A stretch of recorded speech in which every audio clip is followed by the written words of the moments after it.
Hello বন্ধুরা, আজকে কোনো মিনি ব্লগ করার উদ্দেশ্য ছিল না। আমি একটা কাজে বেরিয়েছিলাম ওর সাথে, আর কাজ শেষে ফেরার পথে এই বনফুল ক্যাফেটেরিয়াটা চোখে পড়লো। আমার বরের বক্তব্য, এখানকার সামোসা নাকি খুবই টেস্টি হয়।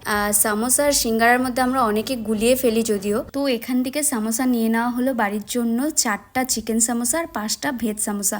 আর আমি তোমাদেরকে একটু ভেঙে দেখাচ্ছি, এতটা ক্রাঞ্চি ছিল আর খেতেও কিন্তু দারুণ ছিল। চিকেনেরটা আমি ভেঙে দেখাচ্ছি, আর এখানে কিন্তু পুর শুধুমাত্র পেঁয়াজের। আর আমি ফার্স্ট বাইট নেওয়ার পর সত্যি আমি অবাক হয়ে গেলাম। আমার বর ঠিকই বলেছিল, সত্যি এটা খুব টেস্টি, একটা অন্যরকম স্বাদের। আর তারপর রাতের বেলা আমি আর আমার বর বসেছিলাম IPL এর ফাইনাল দেখতে। আজকে ছিল কলকাতা আর হায়দ্রাবাদের ফাইনাল। আমরা ছিলাম কলকাতার সাপোর্টার, আর লাকিলি কলকাতাই জিতেছে। দেখো, ভিডিও করব না বলেও ক্যামেরা অন করলেই কিন্তু একটা মিনি ব্লগ হয়েই যায়। আজকে ভেবেছিলাম কোনো মিনি ব্লগ দেবো না, কিন্তু হয়েই গেল আর কি। তোমাদের ভিডিওটা ভালো লাগলে কিন্তু একটা লাইক করো। বাই।